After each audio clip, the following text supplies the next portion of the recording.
napakaraming punto para mapatunayang mali ang paniniwala ng Katoliko na si Maria yung babae sa Apokalipsis Kapitulo 12. Maaatim niyo po ba talaga na mali ang paniniwala nyo habang buhay?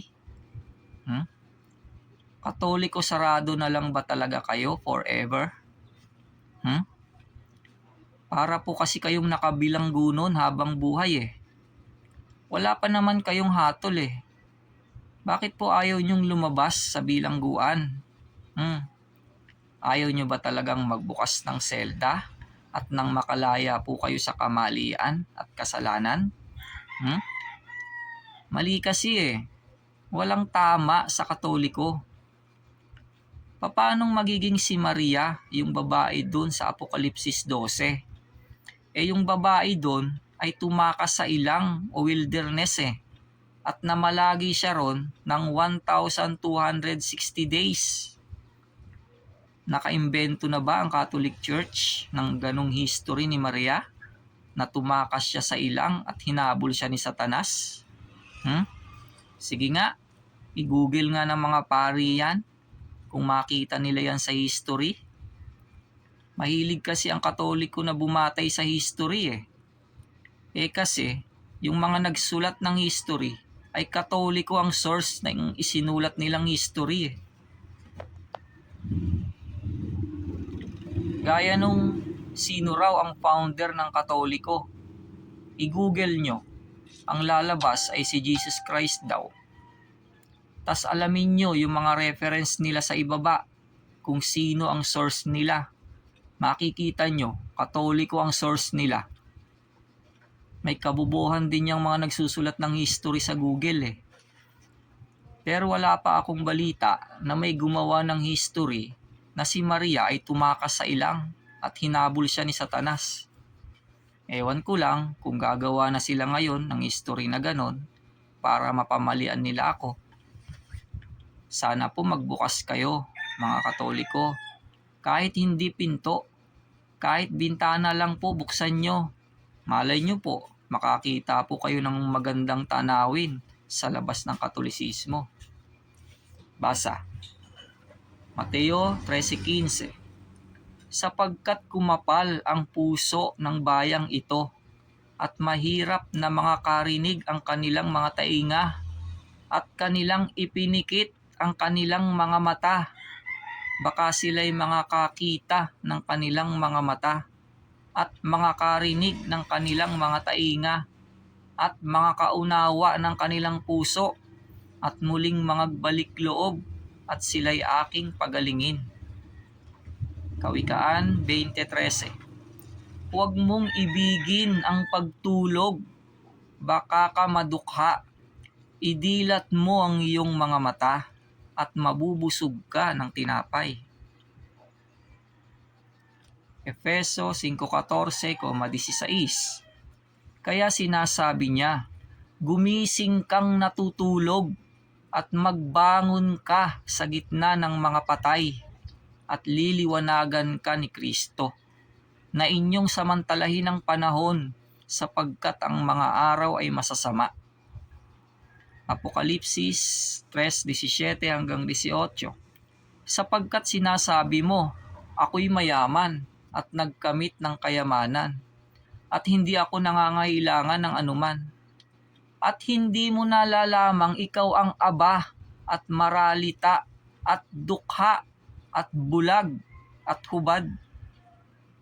Ipinapayo ko sa iyo na ikaw ay bumili sa akin ng gintong dinalisay ng apoy upang ikaw ay yumaman at ng mapuputing damit upang iyong maisuot at upang huwag mahayag ang iyong kahiya-hiyang kahubaran at ng pangpahid sa mata na ipahid sa iyong mga mata upang ikaw ay makakita.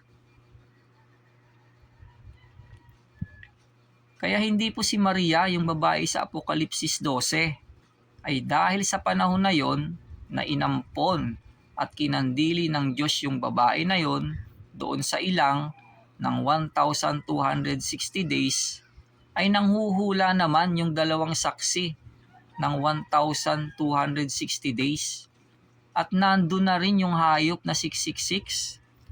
At pagkatapos manghula ng dalawang saksi, pagkatapos ng 1,260 days, ay papatayin sila ng hayop na 666. At pagkatapos namang mabuhay na maguli ng dalawang saksi, ay darating naman si Kristo para patayin yung hayop na 666. Umahon na ba yung hayop na 666? At dumating na ba si Kristo at pinatay yung hayop na yon para sabihin yung si Maria yung babae na yon na kinandili ng Diyos sa ilang ng isang panahon at mga panahon at kalahati ng isang panahon na siyang 1,260 days o 42 buwan. Hindi si Maria yon.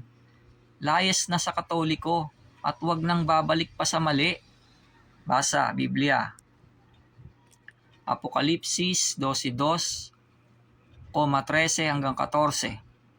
At siya'y nagdadalang tao, at siya'y sumisigaw na nagdaramdam sa panganganak at sa hirap upang manganak.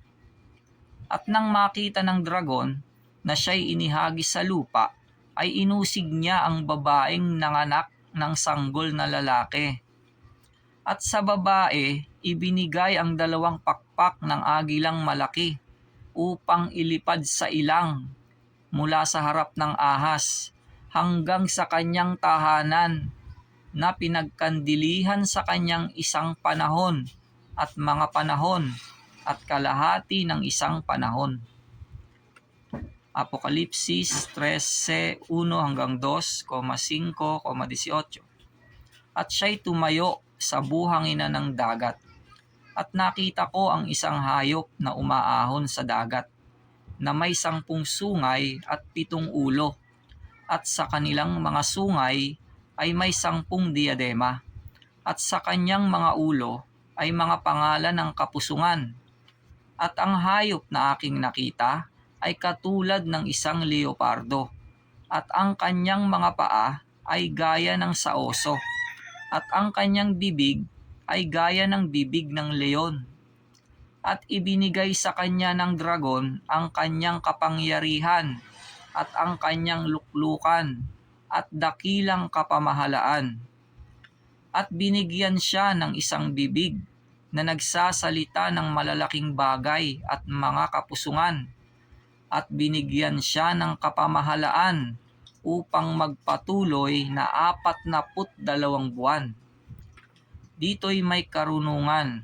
Ang may pagkaunawa ay bilangin ang bilang ng hayop, sapagkat siyang bilang ng isang tao, at ang kanyang bilang ay 666. Apokalipsis 11:3-7-11. At may ipagkakaloob ako sa aking 2 saksi, at sila'y magsisipanghulang 1,260 araw na nararamtan ng magagaspang na kayo. At pagka natapos nila ang kanilang patutuo, ang hayop na umahon mula sa kalaliman ay babaka sa kanila at pagtatagumpayan sila at sila'y papatayin.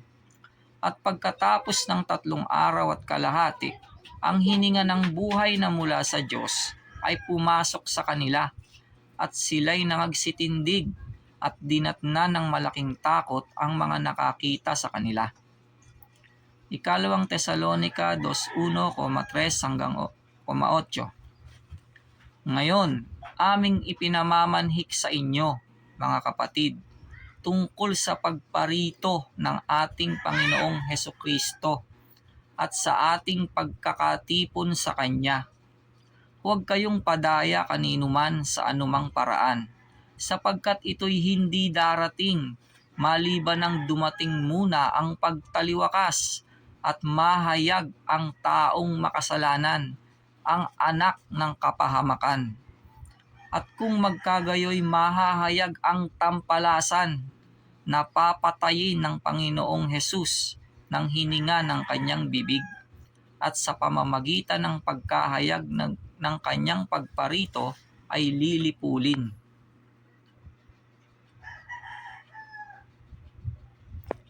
Apokalipsis 12:1,6. At ang isang dakilang tanda ay nakita sa langit, isang babae na nararamta ng araw, at ang buwan ay nasa ilalim ng kanyang mga paa. At sa kanyang ulo ay may isang putong na 12 bituin. At tumakas ang babae sa ilang na doon siya'y ipinaghanda ng Diyos ng isang dako, upang doon siya ampuning 1,260 araw.